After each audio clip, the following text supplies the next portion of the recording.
Okay. 1, 2, 3.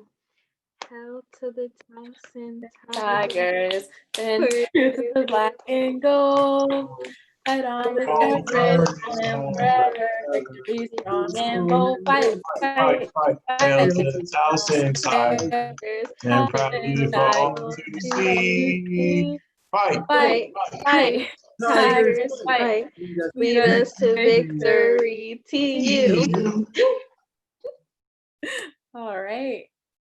We're going to move into roll call. Alrighty, everyone.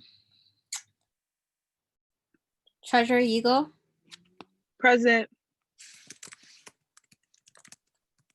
President Endion, Present. Vice President DeVoe, Present. Chief of Staff Ambush, Present. Director Nduka, Present. Assistant Director Washington, Assistant Director Bello. Present. Wait, give me 1 second. Okay. Director Whiteside, Here. Director Fishkin, Present. Director Triskovska, Here. Director Perot, Present. Director Kapoor, Present. Assistant Director Ferguson, Solicitor General Whiting, Present. Director White, Present. Director Foster, Present. Director Moody, Present. Director McComb, Present. Director Diame, Present. Director Kemp,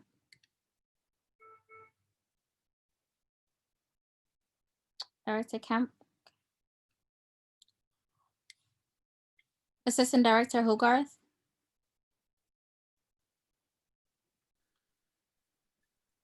Senator Jackson, Senator Dixon, Present.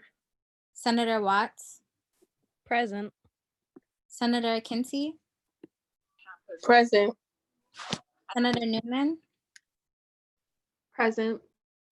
Senator Affe, Present. Senator Goodman,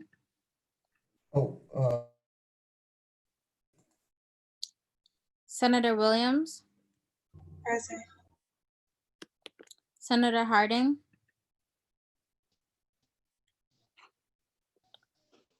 Present. Right here. Senator Trumbull,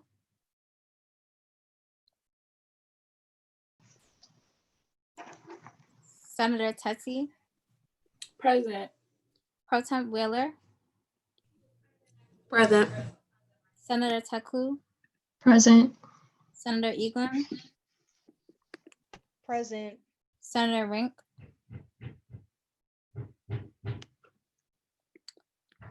Chief Justice Foreman, Deputy Justice Sherman. Present. Thank you, everyone. All right, we'll now move into approval of the minutes. Are there any amendments to last meeting's minutes? If not, we will consider them approved. Are there any amendments to the agenda?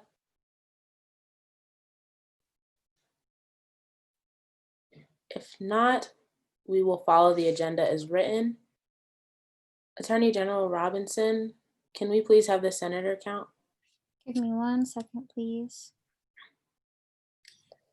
You are fine. We have a guest speaker today. Is Dr. Hurt present?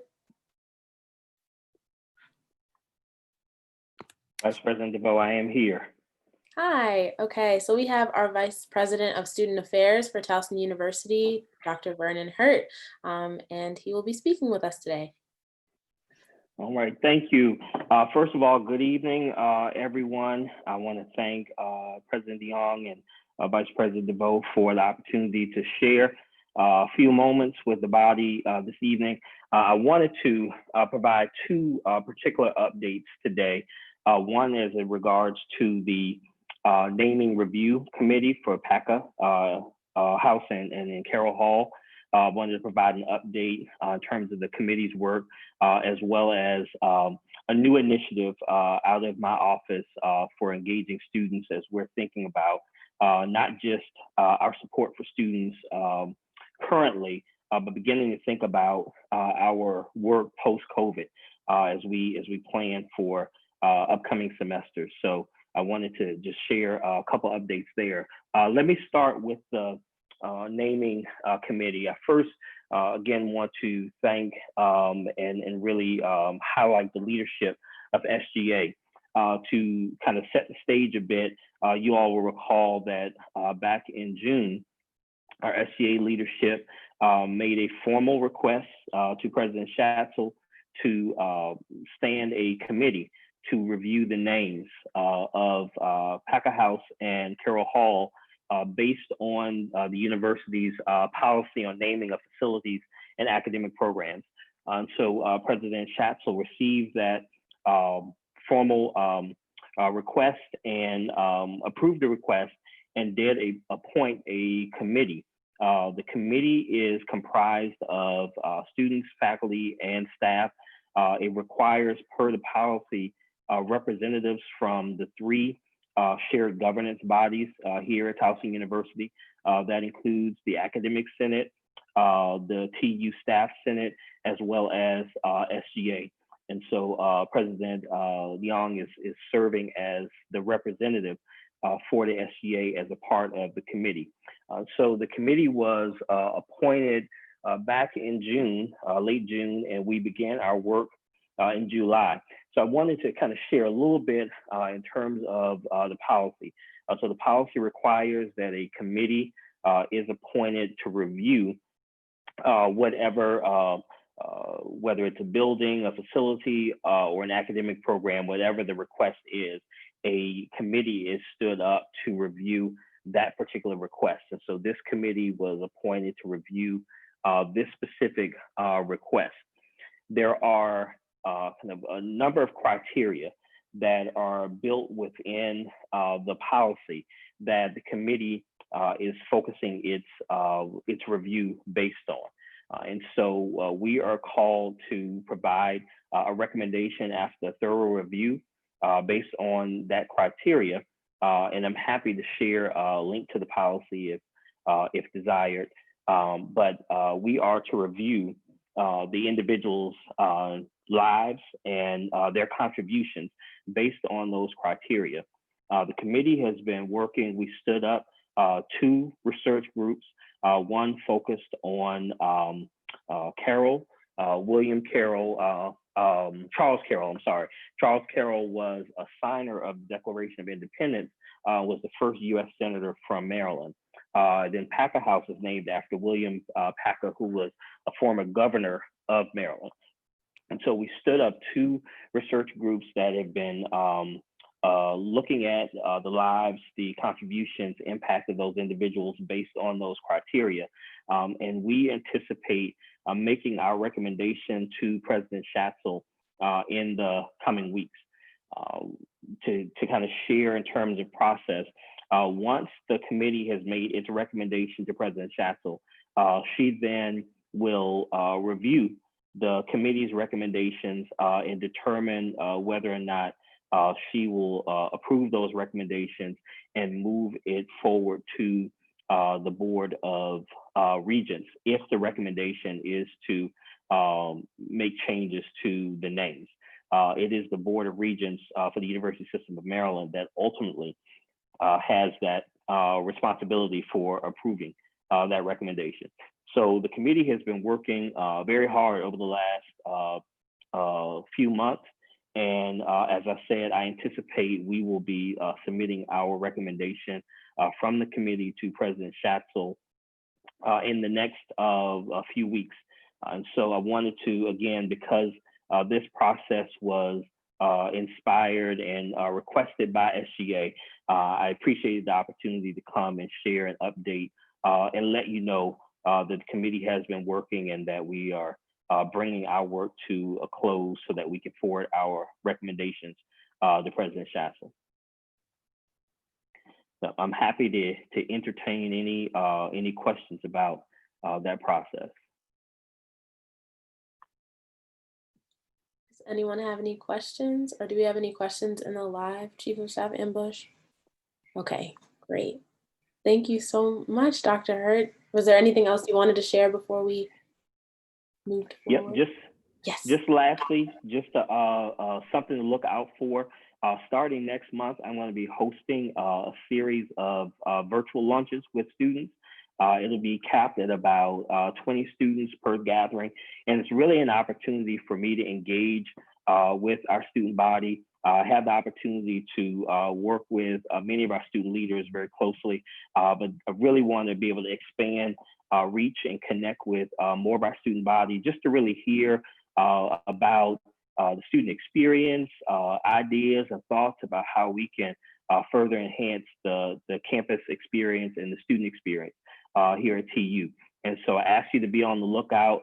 I'll certainly be posting information through my social media, so on Twitter and IG, it's Towson VPSA. Feel free to be on the lookout. I'll make sure I share with our SGA leadership to be able to help share with the student body as well. But again, really want to begin to have more opportunities to engage with our student body. So just wanted to kind of share that as something to look out for in the next month. Awesome. Thank you so much. Does anyone have any general questions for Dr. Hurt while he's present with us today?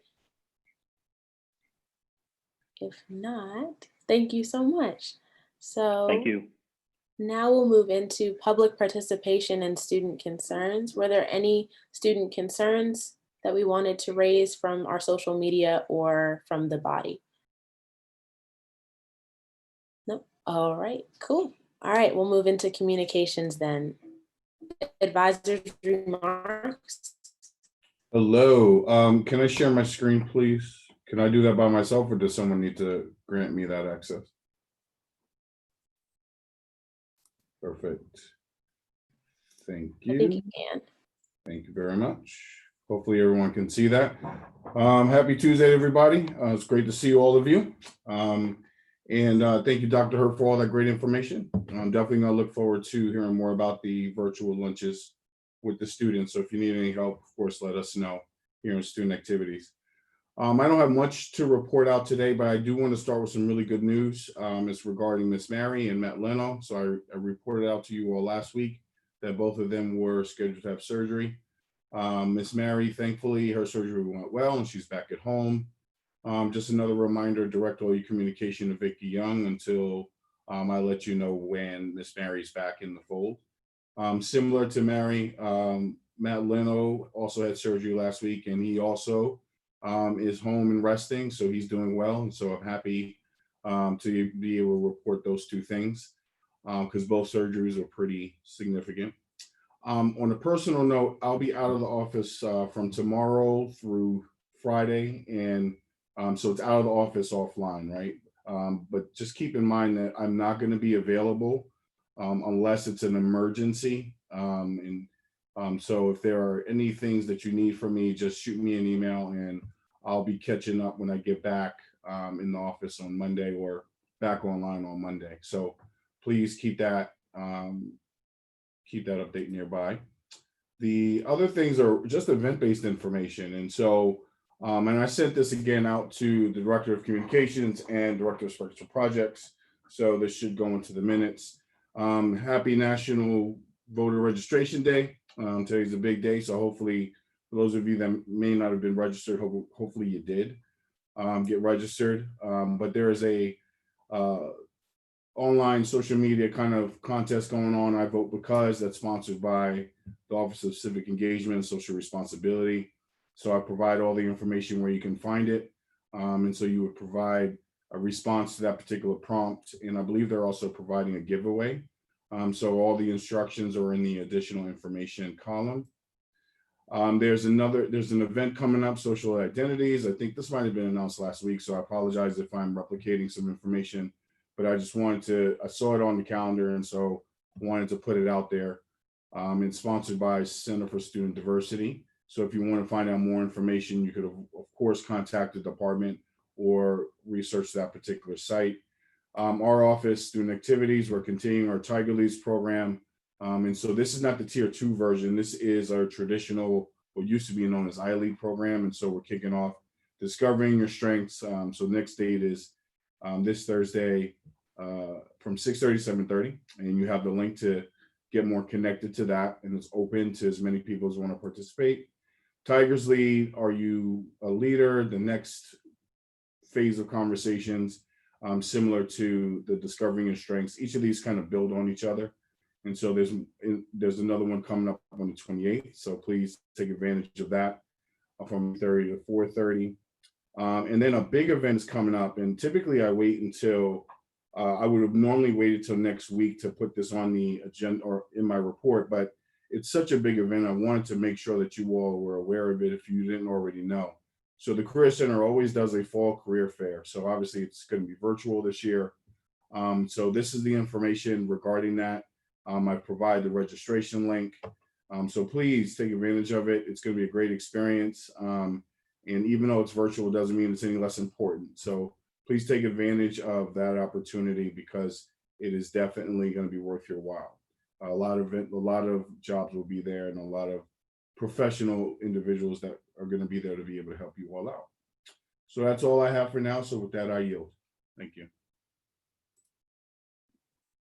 Thank you so much. All right. Appropriations Committee. Good evening. I don't have a report today. Government Operations Committee. No reports at this time. Rules Committee. No report. President and DeYoung. Good evening, everybody. I hope you guys are all doing good today. Just some updates really quick.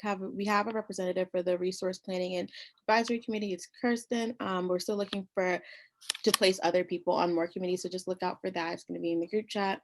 Personally, I've been working with Brendan on his student concern that he gave us last week. It's more of a private issue, so I am open to telling people that are in SGA, but because this is live streamed, I don't want to go too much into detail, but we did look into his concern. We are working with him and he's involved in the process.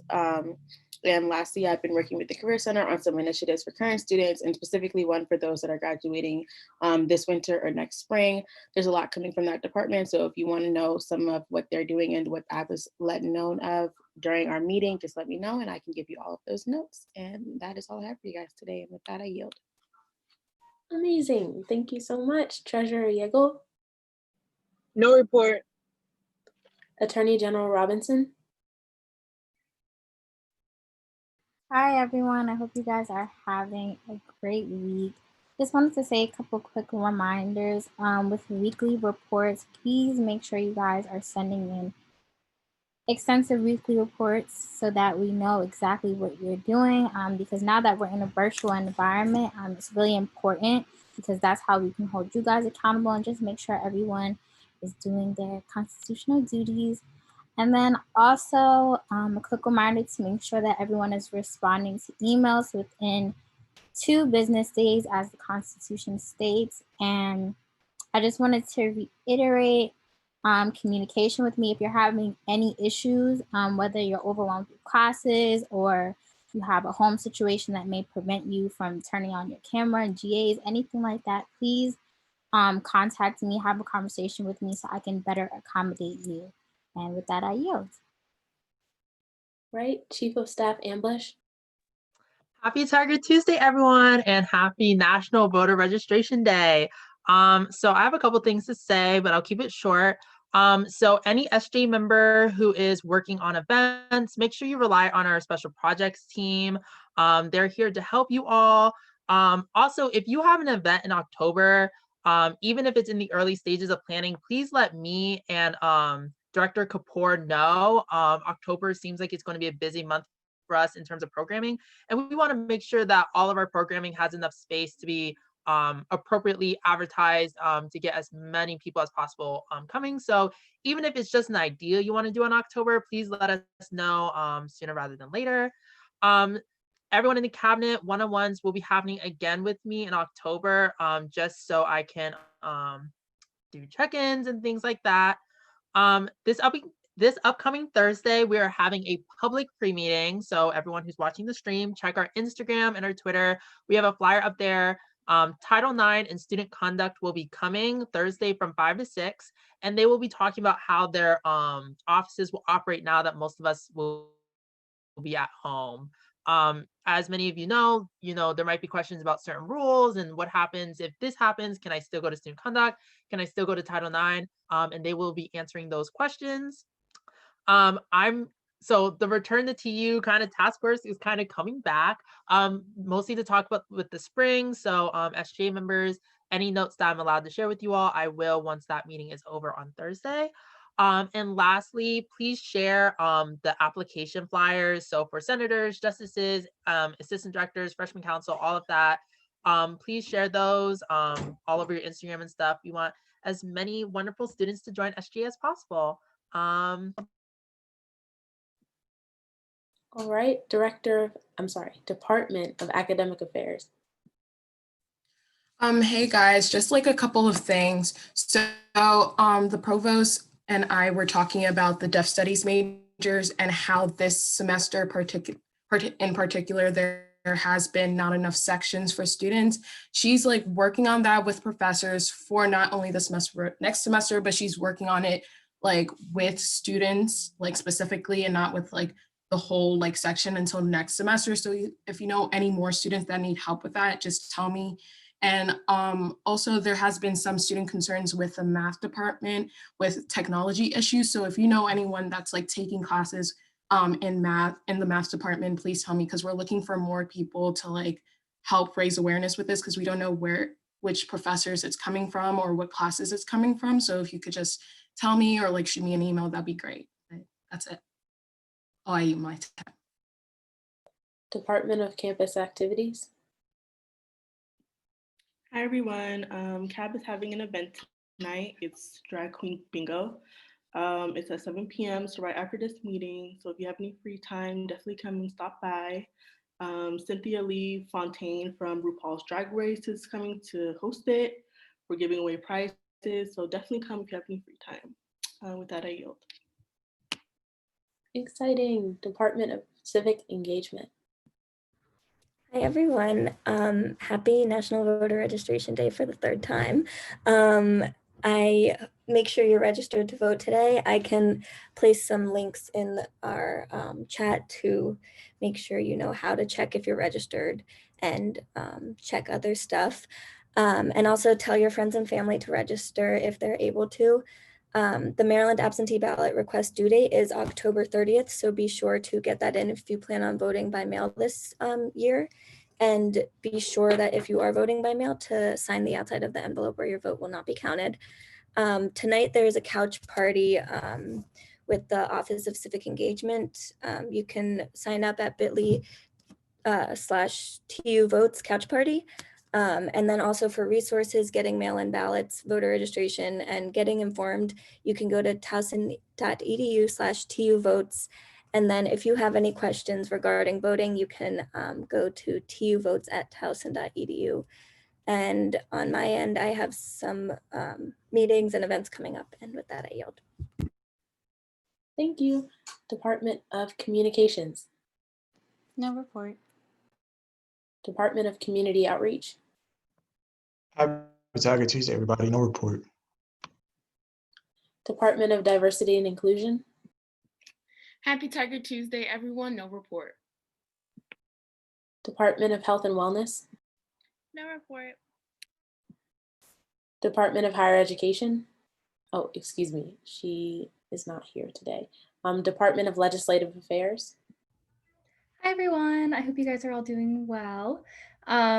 Honestly, I have been doing a little bit behind the scenes, but again, if anybody is interested in any state or federal legislation that they really want you to kind of push, feel free to send me an email at any point.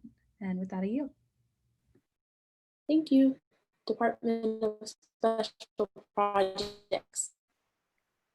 Hi, everyone. So just a reminder, please, as Chief of Staff Ambush said, please complete the event proposals when you think of an event. And even if you don't know the full extent, we can always meet me and my assistant director, Courtney, can always meet with you and then help you come up with an idea. And also, please go into the professional group me and scroll up a little and like whatever subject you're interested in, because there's still a lot of committees that me and Vice President DeVoe are working on getting filled with SGA members, and a lot of you haven't liked the messages, so it doesn't matter what position you are, just please like what you're interested in. Okay, and with that, I yield.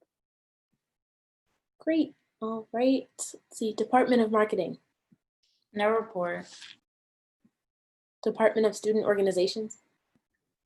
Hi, everyone. I hope you all are doing okay. Senators, as we know, the deadline is coming up quickly, so please, please, please reach out to your student groups and make sure that you're meeting with them. I would just like to say, I know some student groups might not respond, and it's okay. Don't be discouraged. Please still reach out to them anyway. Please make sure that you're filling out the Excel spreadsheet that marks off if you met with your student group or not, and make sure that you send them the Google Form sheet. More information will come for the next upcoming weeks of what is required from you. If you have any questions, feel free to ask me as always. I yield. Thank you. Awesome. All right, Department of New Student Development. Hi, everyone. I hope everyone's doing well. I was very pleased with the freshman council applications that I received. I'm going to be doing interviews this week, starting tomorrow and ending next week on the 29th. I'm thinking about our projected first meeting to be October 7th at 5 p.m. But I'm not sure yet. That's not going to be open to the general SGA yet, but I also wanted to bring up, if you guys want to do any presentations for freshman council, like resume writing, professionalism, self-care. Last year we did that, but we did it with like adults. So this year I kind of wanted to do it with SGA members, so they can, since we're like virtual, they can still meet you all and get to know you guys too. So if you guys have any ideas for that, or if you want to do a meeting for freshman council, just let us know. With that, I yield. Thank you so much. All right, Maryland Higher Education Council Representative, that is me. So just a couple of updates from the meeting on Saturday. It was more of an introductory meeting, just going over organizational structure and what the commission's purpose is. It was just this first meeting for this year. Senator Teddy raised a concern about money being taken from students that originally were going to live off campus, that no longer are living on campus and aren't receiving as large of a refund that they anticipated. So that was a concern, and I raised that at the meeting, and they said that it honestly falls more under USM. So I'm going to work with President DeYoung when she goes to that meeting next with the USM to raise that then. But if you all have any concerns, it is open to the public. Just let me know if you are from Towson in SGA and you'd like to go to the meeting with me, just please send me an email and then I can get you on that email list. If you have a student concern you'd like to raise. Director Kemp, who's not here currently, I'm working towards having her be a representative as well. We only have one vote from Towson, but it would be nice for our Department of Higher Education to be present. So that is exciting as well. In terms of the Senate, I just wanted to emphasize that we did have two resignations from the Senate, unfortunately, and I just wanted to make clear for all senators that the expectation, if you do choose to resign, which we hope you don't, is that you send a transition email for your student organizations and let them know who their new senator is. That will be your last task as a member in your position. So please know just how crucial that is, so student groups aren't left wondering who their senator is. So yes, and lastly, Senate check-ins. The form was made available last week. Thank you to everyone who submitted so quickly, which was really, really great. And I'll be reviewing the remainder of those by Friday. I hope to answer some questions that, or all of the questions that were raised in those forms. And it's really important for me, as well as Senate leadership, to know where you all are in terms of your experience in SGA. And I realize that I'm now doing my report for Vice President, which is later, but you know what, we're gonna skip it. So yeah, that's all of my things. With that, I yield. Let's see. Office of the Solicitor General. No report. All right. Are there any opinions of the court? No opinions of the court. Okay, awesome. All right. Now we'll move into unfinished business or new business, excuse me. Chief of Staff Ambush, you had a comment? Vice President DeVoe, can you check the chat, the Zoom chat? Yeah, sorry. Why did that close? Okay, sorry about that. Okay, wait a minute. So sorry. Director Fishkind, did you want to reiterate something? You can, I yield the time. You can share it. Oh, Or no, thank you. I was just no. gonna say that I accidentally made a mistake. The absentee ballot request deadline is October 20th in Maryland. And with that, I yield. Thank you. Okay, great. And I forgot something. SGA Member of the Week for all of the amazing work that was done through the Involvement Fair and Summit. We'd like to acknowledge Director McComb. Thank you so much for all of your hard work. And let's see, I'm now reading the chat. My apologies, it closed on me. Chief of Staff Ambush, am I missing something? Oh, that's it. Okay, sorry. And the agenda, I believe that's friendly. The resolution number 11 should be in unfinished business, but Pro Tem Wheeler will be taking over from here in unfinished business.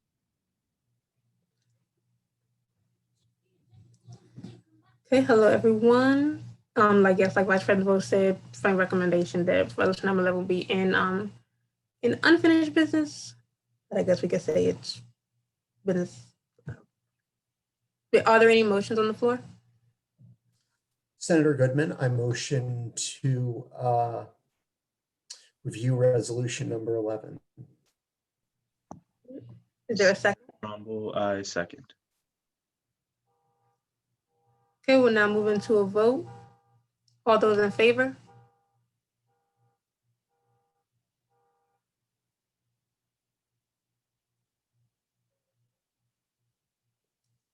Opposed? Abstaining? And Director Kabor, could you read the vote back to us, please? 13 in favor. So with that, the motion passes. We're now reviewing Yes, resolution. yes, motion passes. There are 13 senators in total.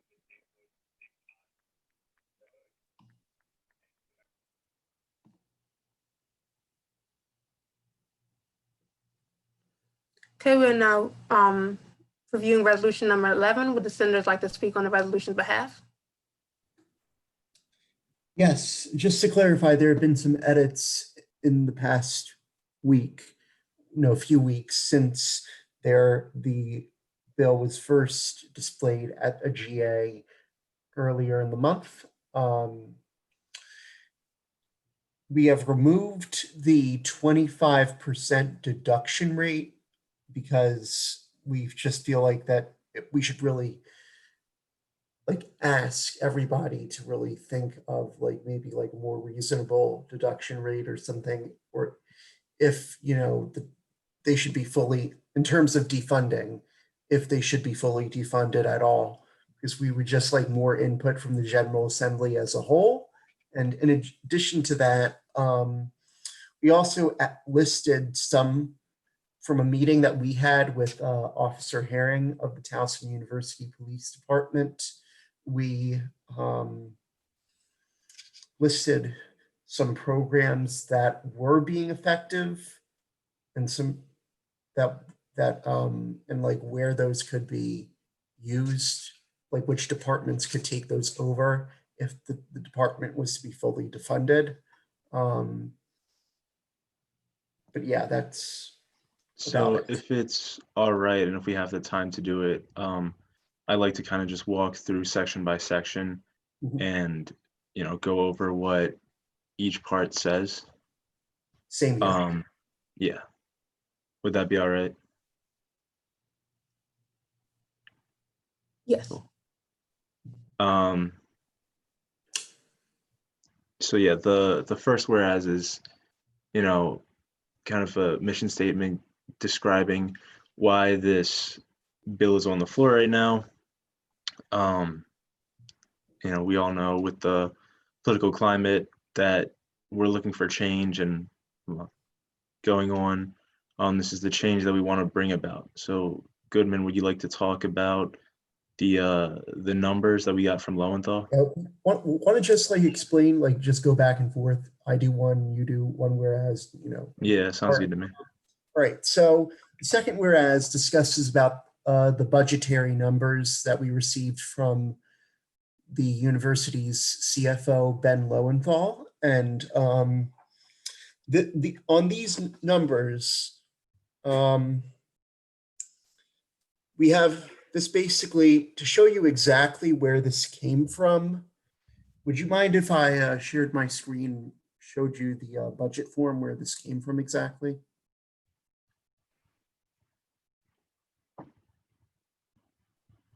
Pro Temp Wheeler, that's fine. Okay, let me pull that up. But while I am pulling that up, I do want to mention that what you're going to find on this budget form is that overwhelmingly the Office of Public Safety has a significantly higher budget than that of the Health Center and the Counseling Center. Yeah, so the health and counseling centers combined make up about half of the Office of Public Safety's budget. Okay. Here, can I share my screen here? Pro Temp Wheeler, can I be acknowledged, please? Yes, Vice President DeVoe. Okay, so there are a couple of things going on in the chat, so I just wanted to clarify for everyone. Well, first, I would say, Chief of Staff Ambush, can you please give Senator Goodman host capabilities if he doesn't have those already? And then also, Towson Freedom School was not able to join us today. So there was a recommendation to table this bill again to next week. I am not particularly in favor of that. However, it's up to the Senate's discretion how they would like to move forward because no representative from the group is here today. But a senator would need to accept that recommendation. I believe it was made by Director White, if I'm not mistaken. Senator Teddy, I accept that recommendation.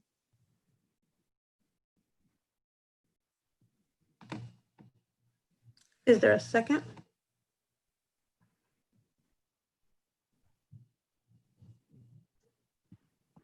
Senator Williams, I'll second.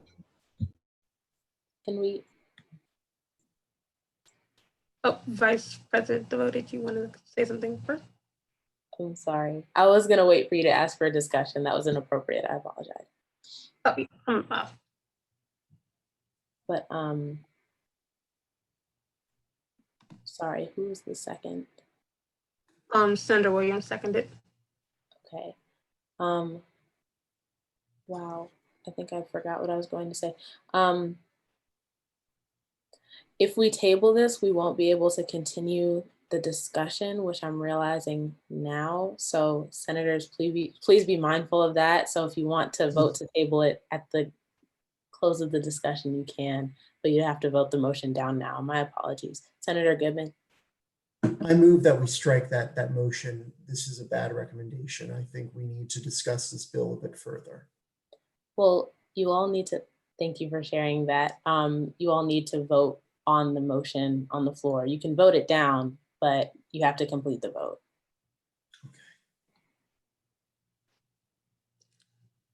Okay, so all those in favor, this is for tabling it.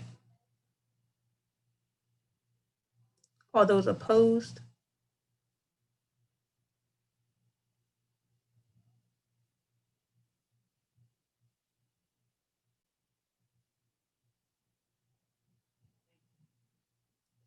Abstaining.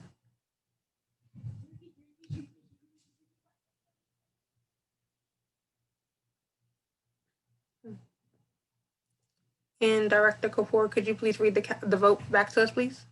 Yeah, 11 opposed and 2 abstaining.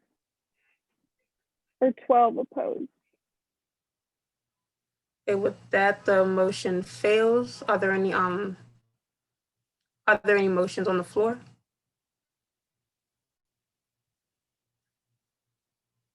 Senator Goodman?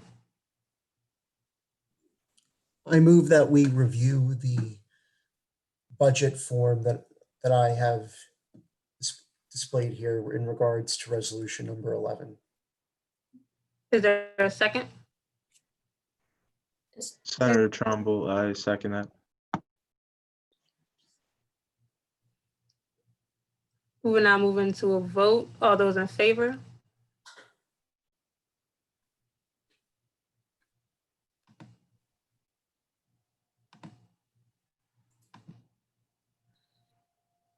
All those opposed? Abstaining? And Dr. Kapoor, could you please read the vote back to us? Yeah, we currently only have 12 in favor. We're missing 1. Let me recount. Did you receive my vote on it? I think I got 13. I can double check. I was not able to,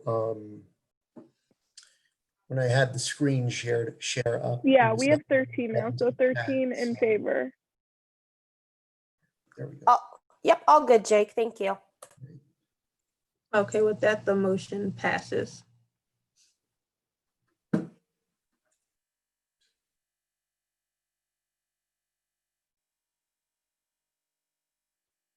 Okay, so here is the fiscal year 20 Public Safety and Wellbeing Initiative. This is a budget form that Ben Lowenthal provided to us that, wait a minute, am I muted? Oh, okay. And this budget form basically describes how each department got personnel spending, operating spending, and total spending for the fiscal year 20. So the 2020 fiscal year. Then in addition, this is the added funding from the Safety and Wellbeing Initiative. And then if you add this, that is what the adjusted budget. So the adjusted budget is this plus this. And then due to the pandemic, there have already been some budget cuts to a few of these departments, which leads the estimated fiscal year 21 budget to be this.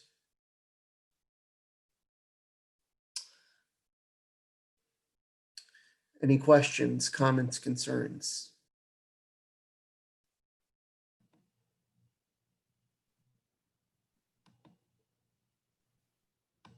Okay, seeing that there are none, I'm going to stop my screen share.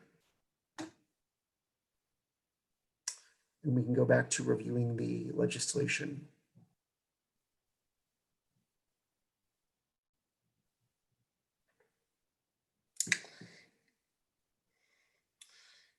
Okay, we're now looking at the, oh, sorry.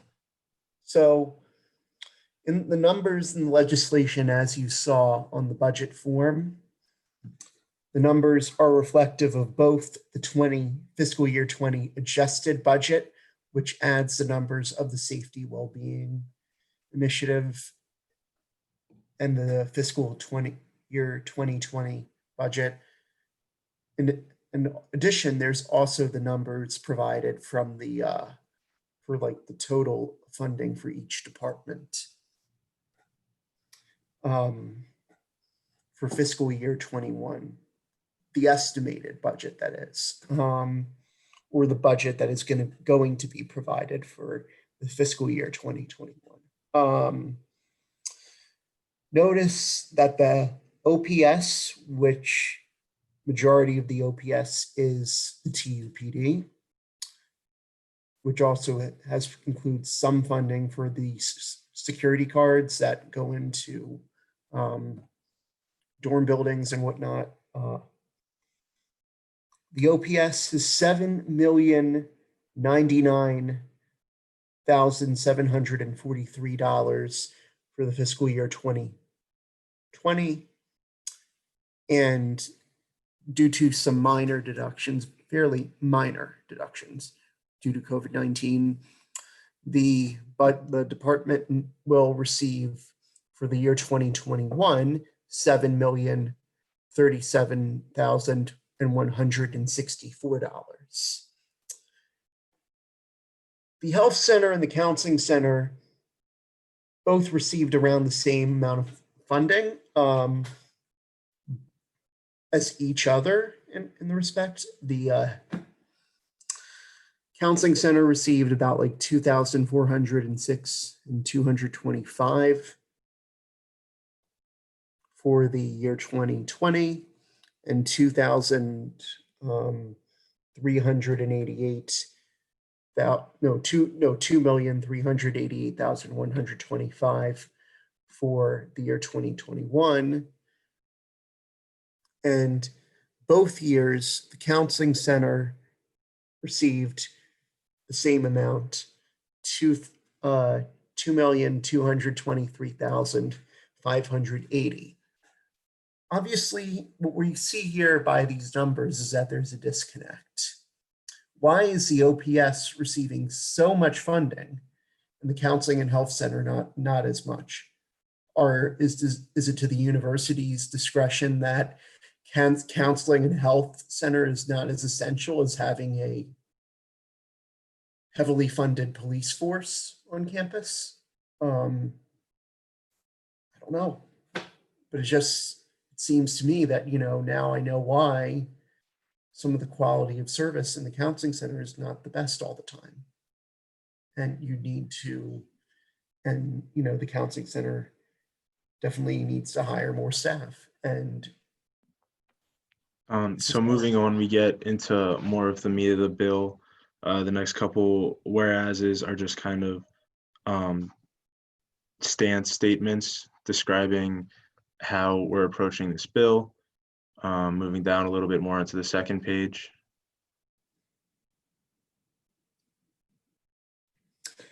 Then this whereas is about the Clery Act. According to the Clery Act, the crime reports, it appears, so all of you are aware that you can access the crime statistics on the Towson website. Basically, all you have to do is really just Google Towson crime statistics, Towson University Police Department crime log. And the crime reports appears that most major crimes like rape, sexual assault, and robbery remain unsolved or suspended by the TUPD, or are often cleared by acceptable means by the TUPD. Cleared by acceptable means is defined as the TUPD must have identified the offender, gathered enough evidence to support an arrest, make a charge, and turn over the offender to the court for prosecution. In addition, it must have identified the offender's exact location so that the suspect could be taken into custody.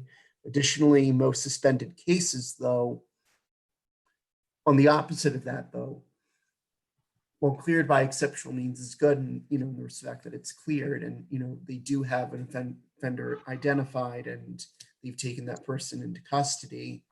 The cases that are suspended are usually handed over to Baltimore County Police anyway. So it almost is like the Towson University Police is not really focused on them. And then in addition to that, the most arrests on campus have been over drug and alcohol related offenses in or near campus residential facilities, which appears to be something campus police are more focused on by the Clery Act statistics.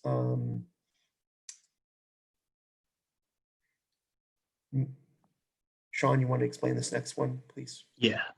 So now we're really into the good stuff. If you could scroll down so you can see those, therefore be it resolved. So this is where we really start to paint the picture of what we want this bill to be, what we want it to do and accomplish. So first and foremost, the underlying goal is what we would like to happen is to fund the presence of Taos University Police Department on the campus until we get an appropriate balance of services. So that's, we took away the, we want to get rid of 25% of their budget every year. Now we're focusing more on balancing the services offered on Towson's campus. So rather than just police, we want to see an increase in services that we'll talk about in the next couple of sections. And yeah, and going into the health and counseling center, we want to handle the, drug issues related in place of TUPD. So, instead of sending kids to student conduct for smoking in their rooms or drinking in their rooms, we'd rather see some kind of rehabilitation program. And then below that, we want to make sure, we just want to explicitly say that any of the funds that we take from the TUPD are going into the expansion of the Ward and West Health and Counseling Center. And we don't want that to accidentally slip into the athletics budget or something like that. So we just wanted to explicitly say where it's going. Scrolling down a little bit more.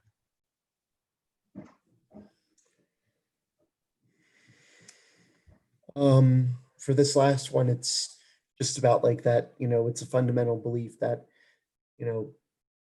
police are there, there's a better way to control crime on campus than policing.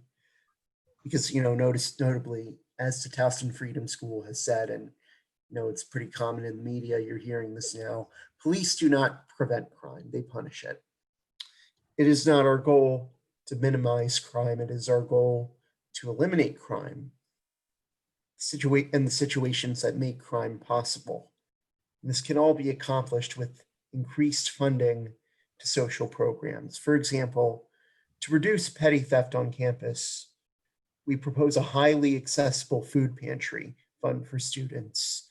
We also desire an increase staff in the Title IX office, drug and alcohol abuse related staff, like people who are experts on this scenario, and hate biased incident response departments. We believe that it is better to educate, counsel, and facilitate individual growth rather than administer harsh punishment and inspire resentment and anger. To further promote community relations, we would like TUPD to explore a new student shadow program. So for the parts of the university that, if we still want to have like TUPD there partially, there should be like days of the year where like student, like So I could explain adopt that an officer day, student adopt an officer day. That would just be kind of we thought that up, and on the one hand, I'm not sure that any students would ever willingly let a police officer shadow them to classes and stuff for a day. But on the other hand, if that were a possibility and we did start a program for that, I think that could be a great foundation for community building between our students and the TUPD. Also above that, we have more specific instances of what kind of function we want to make sure the police are still serving and what we want them to lean away from.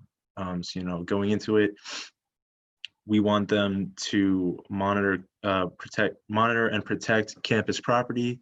When we were talking to the Towson Police Department, they told us a great story of this guy that had been notorious for stealing bikes on college campuses, and he had taken some from Towson, and Towson Police Department caught him and got all the stuff back. So that's, something that we want to make sure that they're watching our buildings, watching our cars in the lots, keeping that safe. Pedestrian and traffic services, so making sure that no one is getting hit on our campus or anything like that. Blue light system, obviously we'd love to keep in place, and safe ride and walk, which they have some participation in. but we also don't understand why we have this armed force of police officers that one of the biggest functions that they have is responding to, underage drinking and drug abuse. That's not the appropriate way to go about solving those problems, and we'd rather solve them than punish them. That's and we why also, one of the programs we're hoping that could be started out of this, like the whole shadow and officer day thing. It's a good way of really immersing them with the campus. Now, while there may be, of course, disagreements here that, okay, yes, we should really just fully defund them and, take away the problem. But then the question is like, yes, we are allowing other departments to handle, certain tasks that they would normally do. But then again, there are some things on campus that just might ultimately need them for, because like it was mentioned a few weeks ago that if we don't have them, then everything is under the jurisdiction of Baltimore County Police. And Baltimore County Police might not treat students the same way, might not,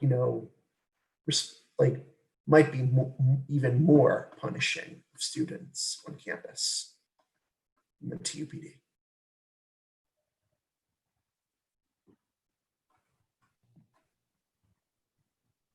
Okay, thank you, Senator Goodman and Senator Trumbull. We'll now move into any discussion. I know Senator Williams, she had a question.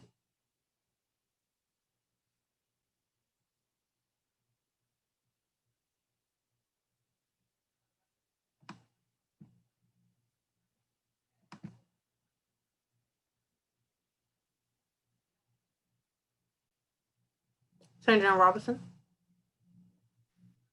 Hi guys, so we have some comments on the YouTube. One student said, if TUPD gets defunded, who is going to maintain law and order on campus? And I'd rather not put my life in the hands of abacus guards who rarely check IDs and don't check bags. Not at all.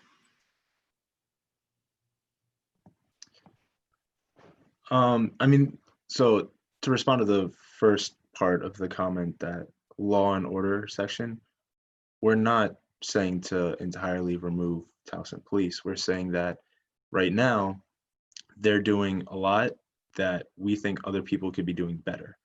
And that's not saying that we want, anarchy and get rid of the police and no rules. We're saying that we want to get rid of the police in situations where, community civil service could help solve more efficiently and in a better way for our community. Further, what was the second part of that with the abacus guards, right? The comment was just that they would rather not put their life in the hands of the abacus guards who don't check IDs or bags. Right. So then in that case, a good balance of services would be, well, if we really don't trust the abacus guards like that, then why are they watching our dorms? Because right now, I don't know if anyone else has realized this, but a lot of the times when you've got abacus guards at the desk at night, there's police officers right outside of the dorms. So it seems like, do we really trust them in the first place? So maybe we get rid of the abacus guards and just rely on TUPD for dorm security at night instead, save some money. But right now, doing both seems like a waste of resources. And in fact, recent surveys and studies say that, Towson is the safest campus and most overly secure campus in the USM right now. So, and yes, we take good pride in that, but still at the same time, we need, if we really like Sean said, if we really can't trust the abacus guards, then maybe either training them more,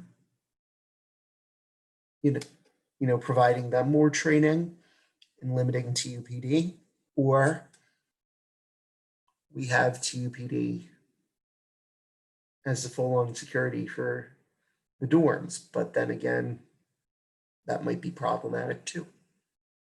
And that does kind of seem like it's going into the realm of a completely different piece of legislation concerning the relationship between ABACUS and TUPD for dorm security, which, you know, I'd be happy to dive into. But I think for the sake of everyone's time in the arguments right now, I'd just really like to point out that we're not trying to get rid of law and order on Towson's campus. TUPD will still be here.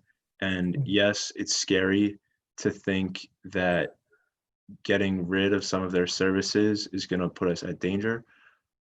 But I believe that by keeping them to their essential functions of keeping us safe and focusing more on rather having them react to internal problems like the drug and alcohol use, if we came up with more community standards to help solve that, which would be through focusing on the Health and Counseling Center, through focusing on drug and alcohol education and rehabilitation and programs like that, rather than just punishing it, that's when we have a really incredible opportunity to make a new type of community that no one has ever seen before, no one's ever tried, and honestly, probably a much better functioning one.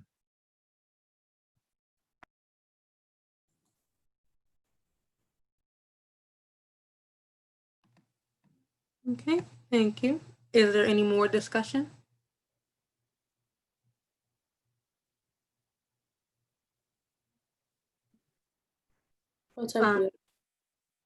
Excuse me. Chief of Staff Ambush, you have a recommendation? Yes, I make a formal recommendation to limit discussion to 30 minutes. We do have a confirmation that still has to be done today for one of our assistant directors. So yeah. Would anybody like to accept that recommendation? Senator Teddy, I accept that recommendation. Is there a second? Senator Dixon, I second. Okay, we will now move into a vote to limit discussions to 30 minutes. All those in favor?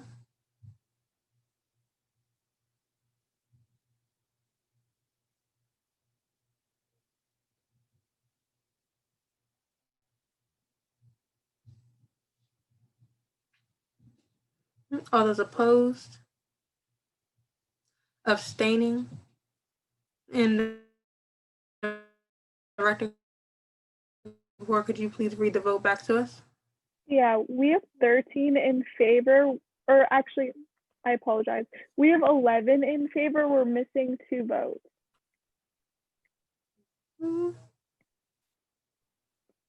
Okay, we I actually have accidentally 12. sent my vote privately to someone. I meant to send it to everyone.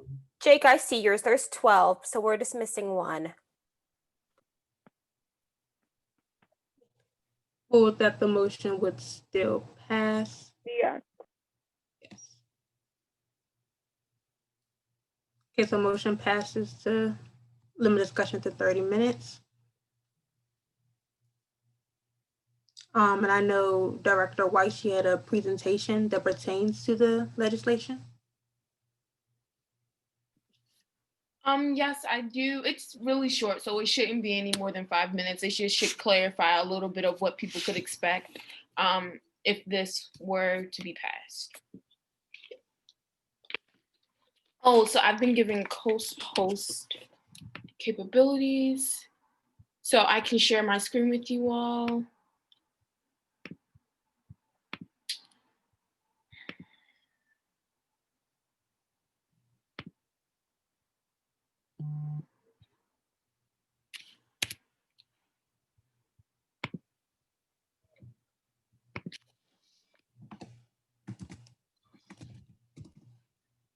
Perfect.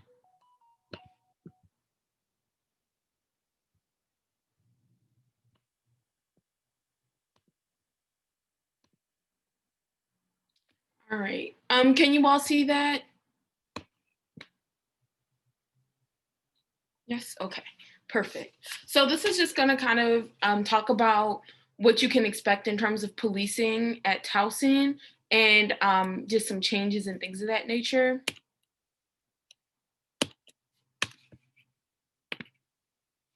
So I wanted to give a better understanding of like a lot of the things that TUPD is responding to currently. So the bulk of what they were responding to in 2018, which is a part of the crime report that was being discussed during the review of the bill. They only have it for 2018 right now because 2019 hasn't been published. So the earliest data that we have right now is for 2018. And in that data, property crimes were the bulk of the crimes that were committed at Towson University. So that is things like theft, bikes being stolen, a little bit of what was discussed earlier. Also, drug and alcohol problems are consistent issues according to Towson University's crime log, which is a different document that just shows the month-to-month crimes that are being reported. And then violent crimes did not occur as frequently as property crimes. I wanted to note that because a lot of times when people are kind of discussing law and order, they're thinking, oh, without police, people are going to be going around hurting human beings on college campuses. And I just wanted to kind of offer a little bit of data that may be able to better help you all understand like the types of crimes that are being committed. So the types of crimes that are being committed are petty theft, sometimes like they said, like the bikes being stolen, things of that nature, more crimes pertaining to property. And when violent crimes do happen on Towson University's campus, I am sure that the Senate will make it possible for the university's police force to be able to respond to those crimes effectively. We are not completely defunding the police force, but we are just offering them enough money to do what I don't even want to say what they're best at, but to respond to crimes that they are the most effective at responding to. So not necessarily alcohol or maybe even drugs, but more of those violent crimes that a lot of people are seeing force being like necessary for, if that makes sense. Also, what the new system could offer, it could offer holistic care for students with drug and alcohol problems, more funding towards programs that deter crime on campus, and more efficient and faster response team. So I really want us to kind of focus on that because I think that a lot of what people are kind of stuck on right now is what would be taken away. So they're kind of existing and considering the fact that TUPD would not be as present on campus.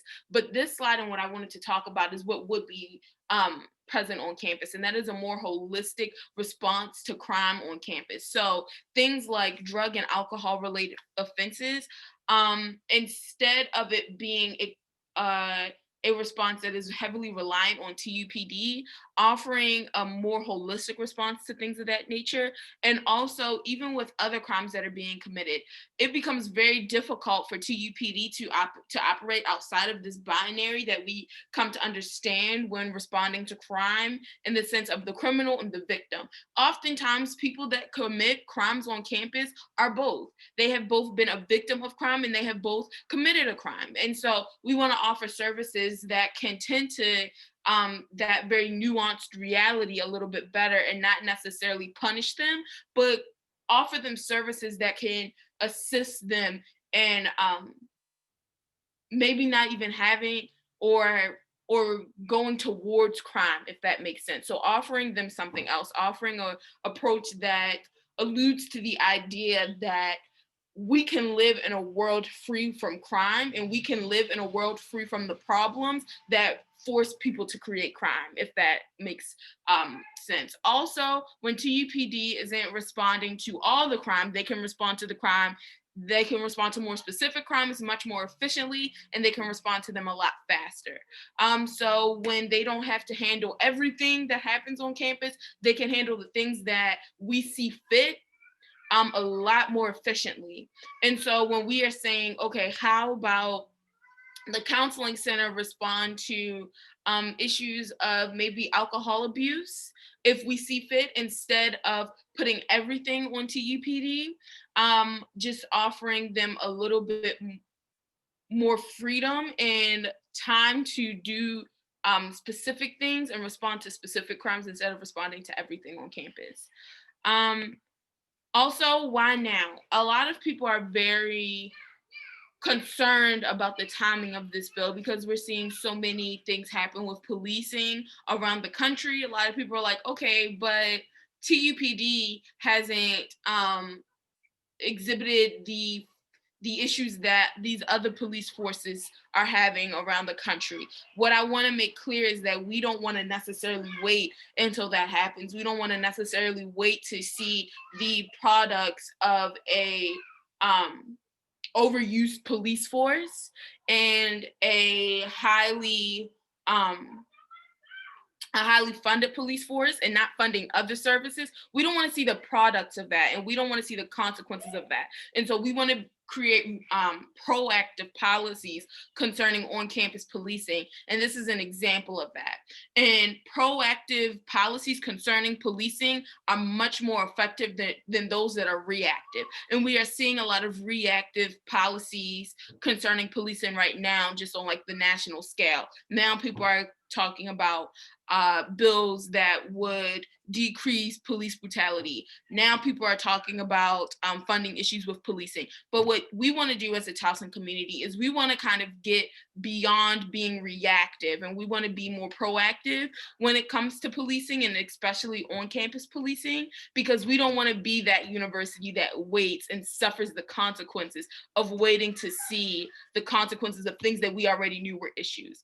Also, why now holistic responses to crime on campuses around the country are becoming much more necessary. As we see different laws and different policies just nationally change when in regards to smoking, in regards to alcohol, all of these different things, holistic approaches to nonviolent crimes especially are becoming much more necessary because we are experiencing a culture shift just across the United States. And so we can't necessarily afford to stick to what we've seen before. We can't necessarily afford to call to UPD every time we see an issue with alcohol. Instead, we have to really consider what may be a more effective response to some of these issues that we are seeing at Towson University, because we are also seeing more and more data come out in terms of recidivism rates pertaining to nonviolent crimes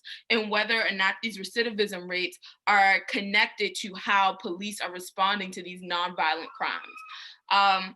So that is also why we really want to consider this bill right now, because we want to be a very proactive university when thinking about policies that pertain to our students and policing. And these are all of the sources that I have. Once again, if you want them, let me know. I can email them to you. And with that, I yield. Thank you, Director White, for your presentation. Senator Goodman, you have a point of clarification? I just wanted to clarify that the crime statistics are available for each month up till, like even this month, actually not, it's not just up to the end of 2018. Oh. Director White?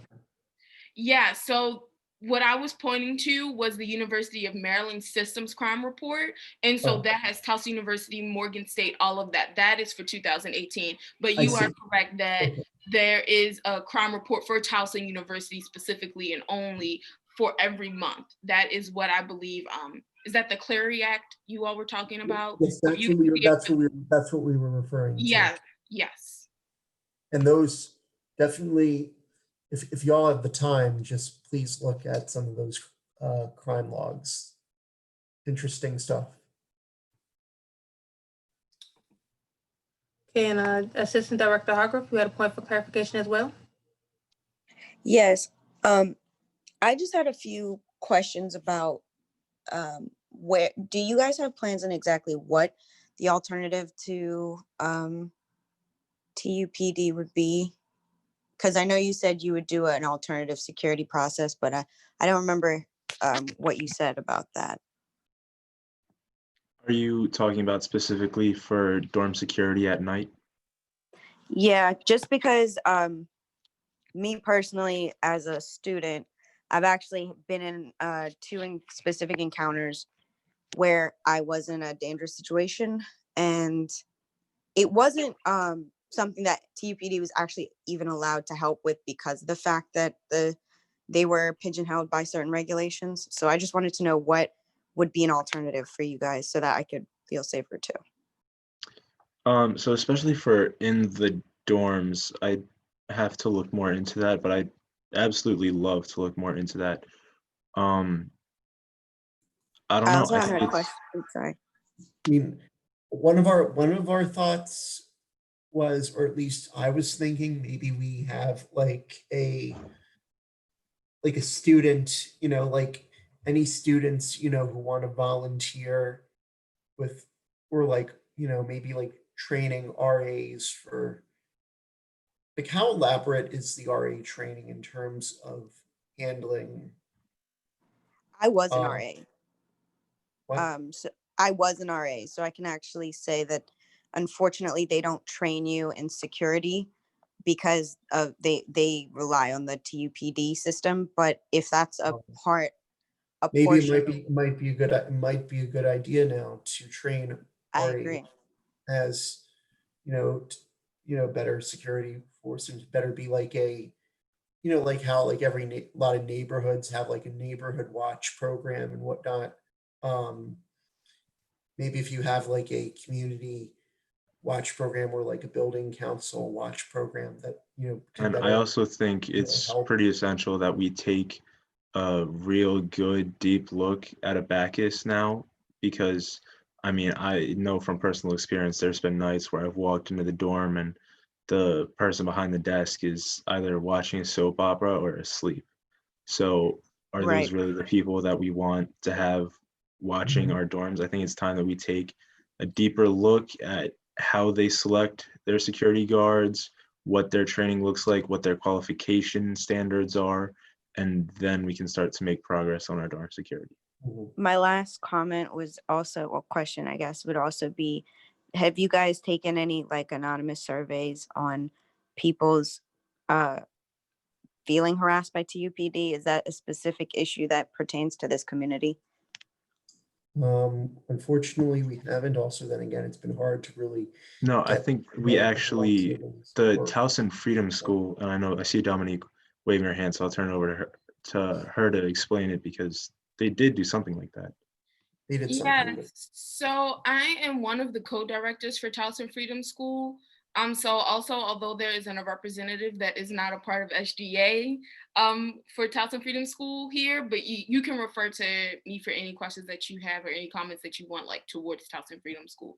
But we did take a survey, and there were students that did speak to issues with TUPD in terms of how they handle crimes, bias that they had when responding to crime. And I do want to point out that what I do recall from this is most of these issues could have been solved if a different entity was working with these students. So bias may be informed to a response to students being drunk, because that especially if they're underage. And so like we really could reshape how we think about like response to things like underage drinking, and possibly getting a more trauma informed service there, instead of like just police or just TUPD, if that makes sense. So yes, we did do a research and we did do surveys, and what we were seeing was that there were issues related to TUPD in terms of their handling of crimes and the bias that they had when responding to them. This is my last comment before I yield. I just the demographic and the makeup of Towson since 2018 has changed drastically since even just this summer. I feel like there's been a lot of construction. There's a significant amount of more residents in the area. So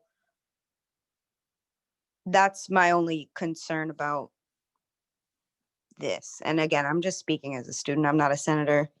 I have no real say in this. It's just I am, as a student, concerned because I feel like there are more people who are in the area now more than probably when the survey or research was conducted.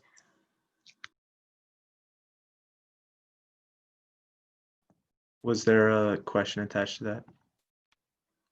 Just how do you feel? Like how is this feels like kind of like a bad time? I don't know, with more people in this area. Have you guys thought about that? Well, there's the question though with that, like how many of them are on campus in the respect, are you saying that there's more people on campus? Because I don't think Towson University Police Department has any jurisdiction over, off-campus housing in terms of like off-campus apartment buildings or near campus apartment buildings. And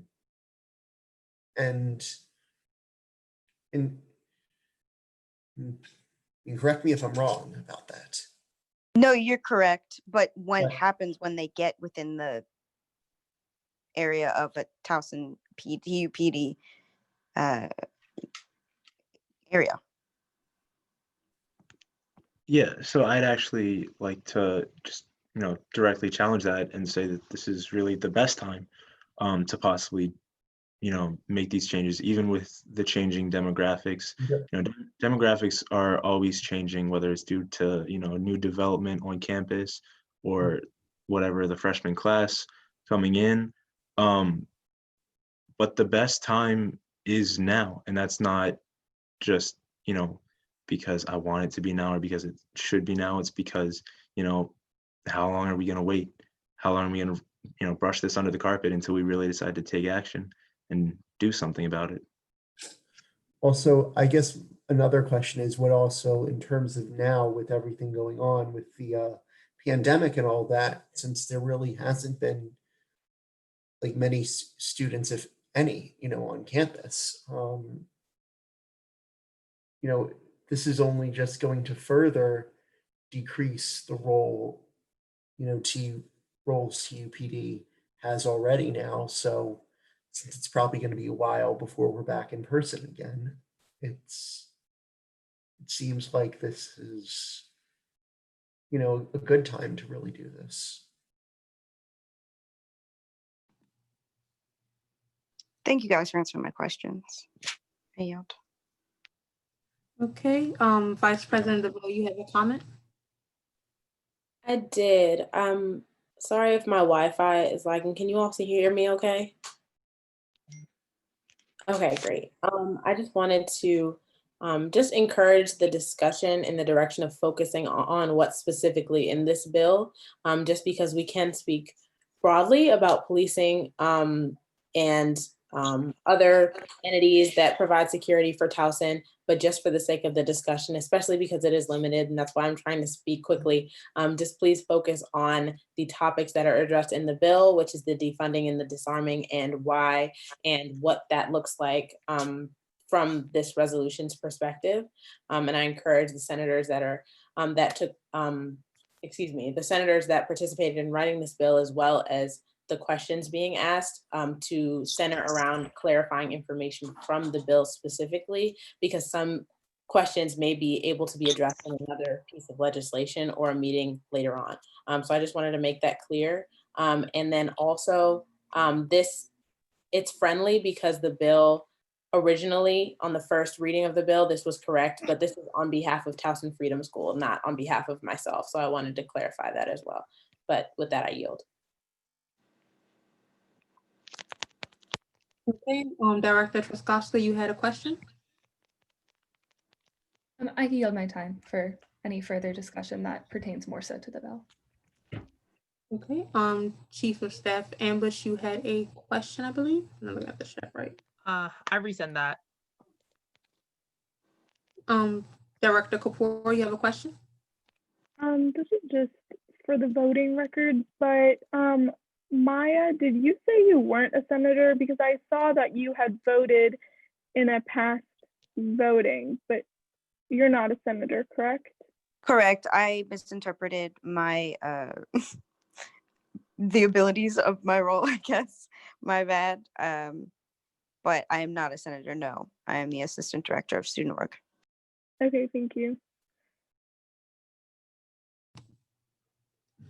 Okay, and Senator Williams, you had a comment? Can if they want to speak, can I yield time to TPD or representative? See if they have any comments. If they want to speak. Yes, they want to speak, but just a reminder that we do have limited time, so try to if they can keep it short as possible.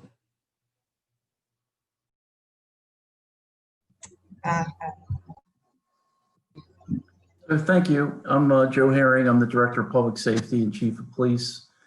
There's been a lot of discussion, a lot of points to speak to. There were a couple of things that were stated in the presentations and the explanations of the bills that I want to clarify. The police department's role at Towson University and anywhere else in this region is not to punish anybody. Our role is to respond to situations that are emergencies, stabilize them, preserve life and property, and where applicable, hold those persons responsible who may have violated the law and committed a crime. We don't dole out punishment. We don't determine what sanctions are. There are courts and other administrative mechanisms that do that. And at Towson University, many of these issues that were brought up tonight and discussed revolve around alcohol and minor controlled dangerous substance violations, for the most part marijuana on campus. And again, the university police don't respond to the majority of those that you see reported on the crime report. They, and I gave this information to the senators, the Clery Act requires the university to report as a whole those incidents that involve drug and alcohol violations, and we are the repository for that information and report it in our Clery report. So much of that information comes to us by way of housing and residence life, student conduct, and a few other sources. And then we in turn report it in that overall crime report. And then there's also a analysis and review process that happens to keep from double counting or missing events that should be counted, that we bring those in and list them in our crime log so that we can go back and track them and match them up during our auditing processes. Also, with regards to the mention of the majority of the sex crimes being ex-cleared, we do not investigate by MOU first and second degree rapes or sex offenses. The Baltimore County Police do that. We're required to track them and report them within our jurisdiction, but the Baltimore County Police Department is the primary investigative agencies, and they make those determinations in those crimes. That being said, I want to move forward to say that and I said this last time I was in front of this group, the profession, the policing profession, needs to adapt and serve the communities it works with. And I am all for more robust models that involve greater parts of the community in a response to crime. I think there are a lot of different options available, and that the university, I would believe, is prepared to allocate resources to support that. I don't necessarily think that defunding the police department to achieve that is the best way to go. I believe that there are ways to do that and broaden the partnerships that the police department has with the community to provide effective responses. Certainly the response to drug and alcohol use on campus is better handled by other parts of the university in the form of education and treating it with different models other than just sanctions. But you still have the situations where you have a crisis or an emergency situation going that needs to be stabilized before other resources can be brought into bear. And I think that's what we do well in the police department. And I'm going to yield responding to anything else in the interest of time, because I know that you are running out of time, and I appreciate the opportunity to be here tonight. Thank you.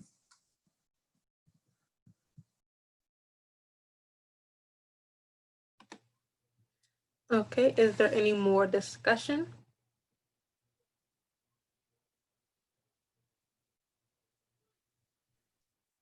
This is Vice President DeVoe. If someone could please, or I recommend that someone moves to extend the conversation by 5 minutes. This is Senator Goodman. I move that I move that we extend the conversation on resolution number 11 by 5 minutes. Is there a second?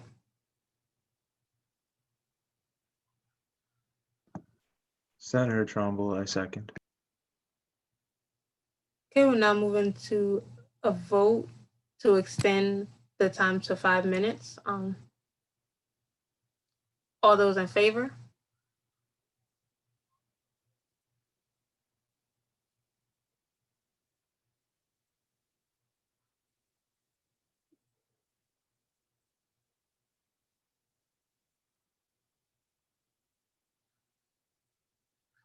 All those opposed? Abstaining? And Director Kabor, could you please read the vote back to us? Yeah, we have 11 in favor and 1 abstaining, but we are missing 1 more vote. But it still passes. Okay, well, the motion passes to extend to 5 more minutes. Is there any discussion?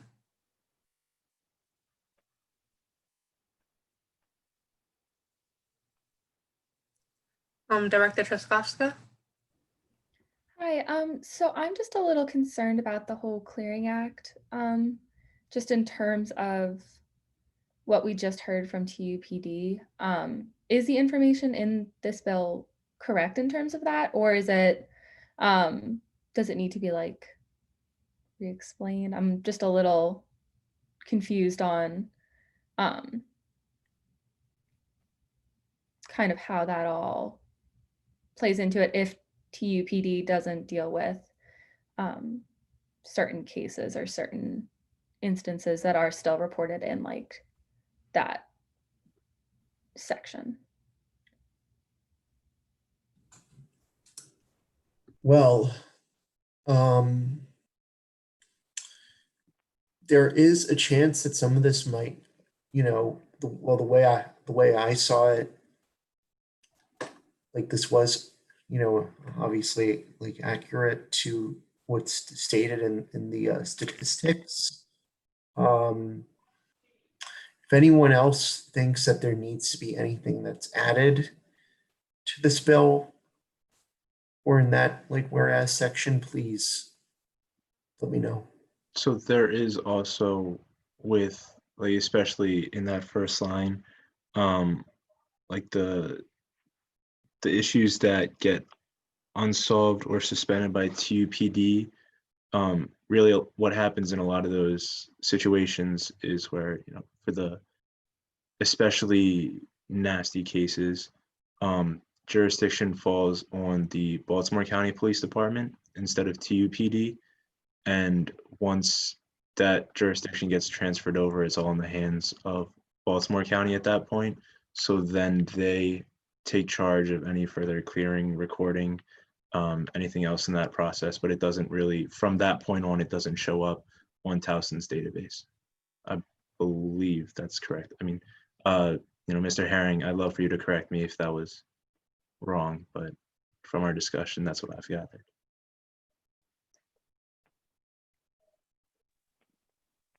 Chief of Staff Ambush, you have a comment? I do have a comment. So I'm just going to explain a little bit of my thought process right now. So it seems like people want to add things to the bill. People want to take away things from the bill. And I've heard, over comments from all over social media, the YouTube chat, today and the previous days we looked at it. I think that this bill, if I was thinking of the entire student body, I don't know if this bill is necessarily popular enough that if I was a senator, would be comfortable passing it. Now, again, I am not a senator, so don't let me sway you if you feel one way or the other, but it feels like maybe if an alternative bill was written that focused more on practices of TUPD rather than money, it might be a bill that would have not less controversy, but a more comprehensive bill that I think would make more sense. Yeah.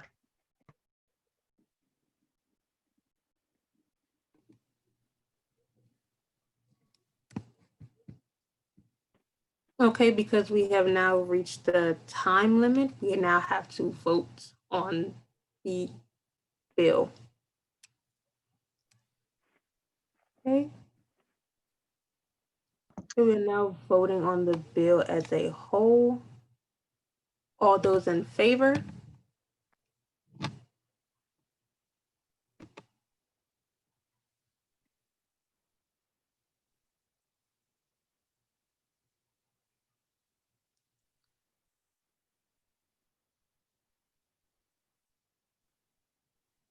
All those opposed?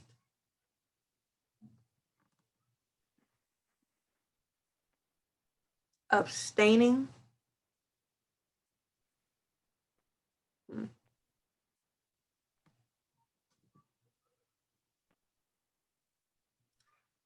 And Director Kapoor, could you please read the vote back to us, please?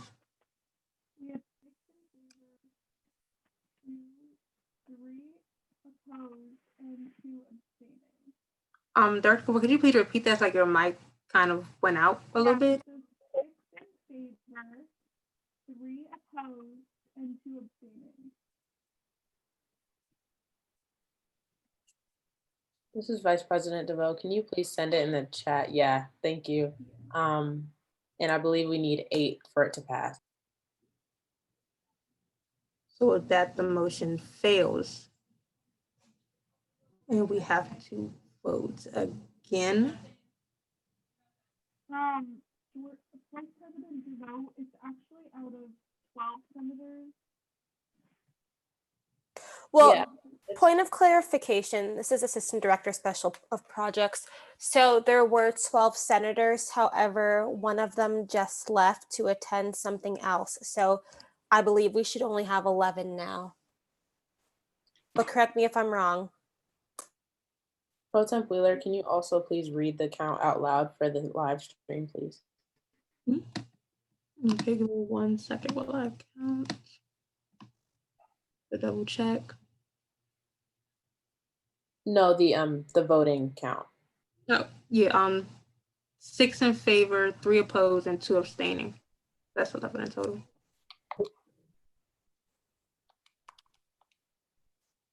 So I believe that would be 7 senators needed.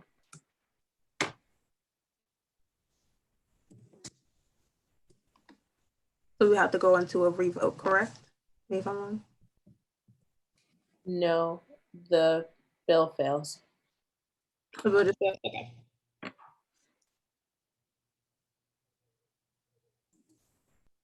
Senator Goodman, point of clarification. Are the senators who sponsored this bill supposed to vote abstain on this? Or? This is Vice President DeVoe. No, you don't need to abstain. And just for clarification, sponsorship isn't language that we use in SGA, but just for everyone watching. So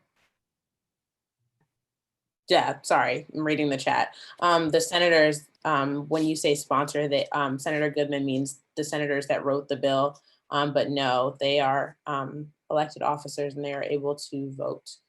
They don't need to abstain. And yes, the bill did fail according to the count, which needed 7 and there were 6 in favor.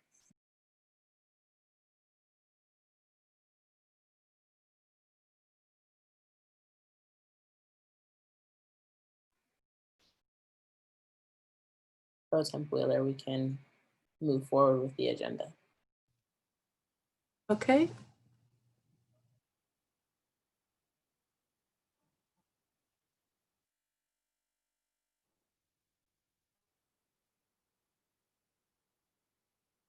Are there any motions on the floor?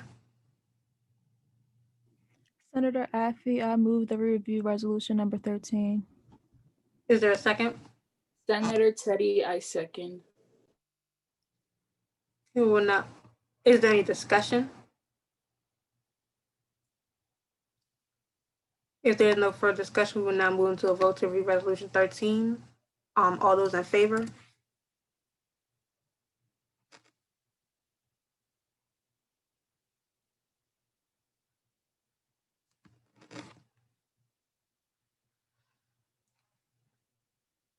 All those opposed? Abstaining?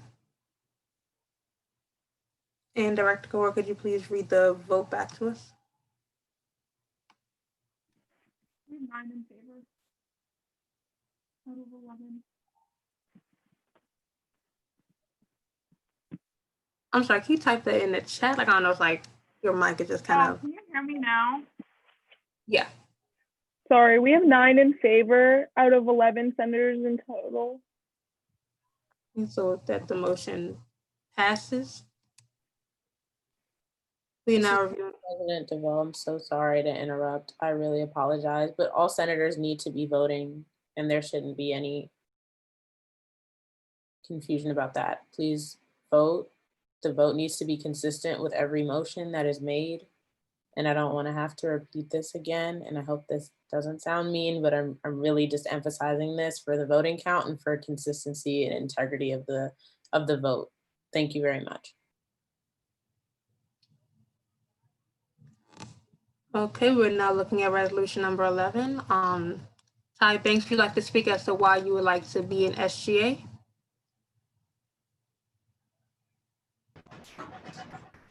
Well, first I wanted to talk about in the new student, I'm sorry, one second.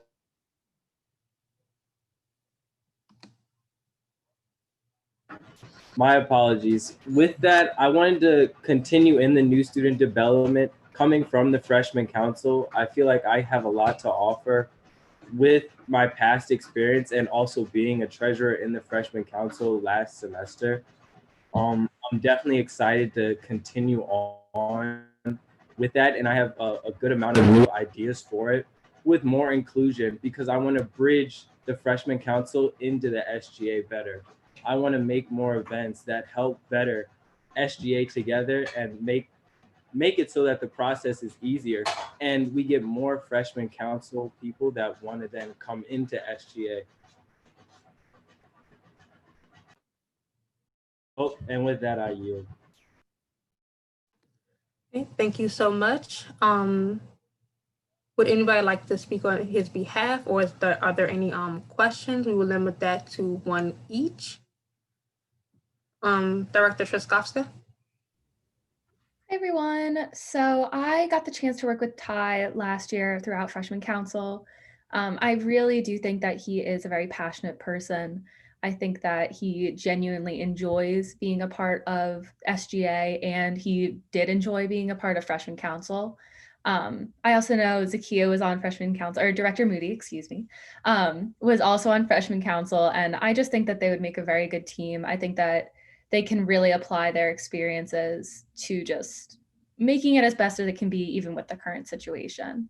So I would definitely recommend, just on the basis of work ethic and kind of passion for continuing SGA. I do think that they would be an amazing team. And with that, I yield. Thank you. And Director Moody, you would like to speak on his behalf? Yeah, so I definitely agree with everything that Paige said. I think Ty is very experienced working with the freshman council. Also, he's not very experienced, but he has been in the SGA last year. I think he has great work ethics and he's already been working with me trying to get the freshman council together. Aside from just Ty as a person, I really need help as an assistant right now because I'm getting a lot of like emails and things like that. So if you guys can keep that in mind too, that will help a lot. With that, I yield. Thank you. Assistant Director Ferguson, you have a question?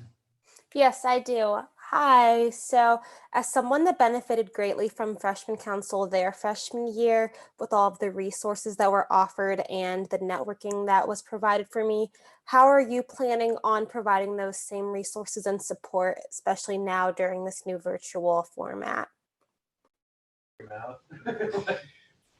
Sorry, I apologize. But with that, I would just continue on with the Zoom calls, and then to continue on with that, I'm sorry. Can you stop, please? Thank you. Sorry, I have it all written down. When we do the Zoom calls, I also want to meet outside the office. With our masks on, we can continue to further the discussion with that and with the programs that we can also implement as well. I believe that with this program that I have in place, with just getting overall doing activities outside, making a more inclusive environment so that everyone feels comfortable. I feel like there were a lot of places where I could have touched on in my experience last semester in the freshman council, and I want to improve those. And with that, I yield. Thanks. Great answer. Okay, if there is no further discussion, Ty asks that you leave the Zoom so we can move into a vote.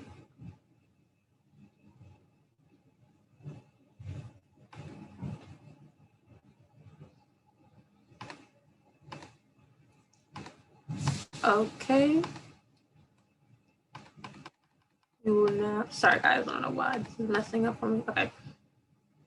So we will now move into a vote for the confirmation of Ty Banks. All those in favor?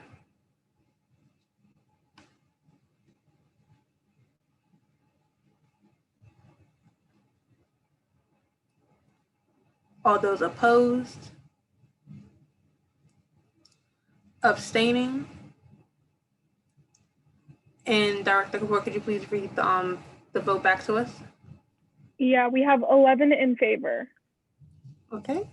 And with that, the motion passes. Director Moody, could you please tell Ty to come back to the Zoom if you have his contact?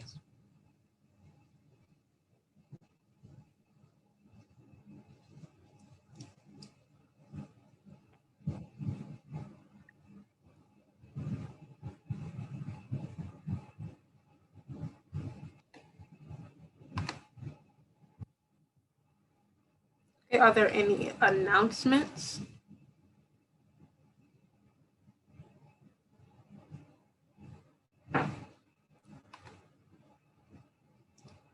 If not, actually, hold up, wait, come back. What's up, Wheeler? I'm sorry, guys. Vice President Bell. Hi, sorry. I just wanted to make a quick announcement for the senators. I just wanted to sincerely apologize. I did not inform you all that I wasn't going to be in my virtual office hours today. So if you all were looking for me, we can definitely reschedule. So please contact me if you have any questions or concerns this week. But I had a conflict and wasn't able to be in my virtual office hours today. So please, please, please reach out to me if you have any questions or concerns.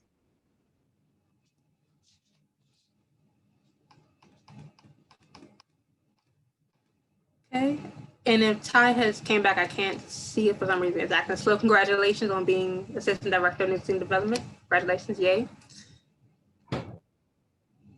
And are there any motions on the floor?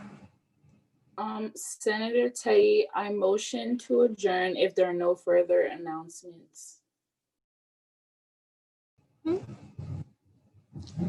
Is there a second? Senator Dixon, I second. Sorry. Senator Dixon, seconded, correct? Yes. Well, that will move.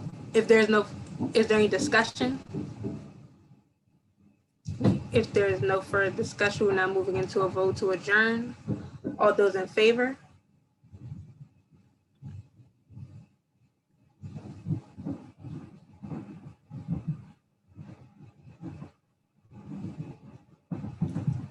All those opposed?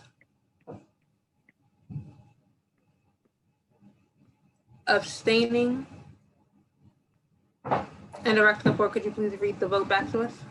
Yeah, we have a vote of 11 in favor. Okay, with that, the motion passes. We're able to adjourn. Enjoy the rest of your day, guys. Bye, everyone.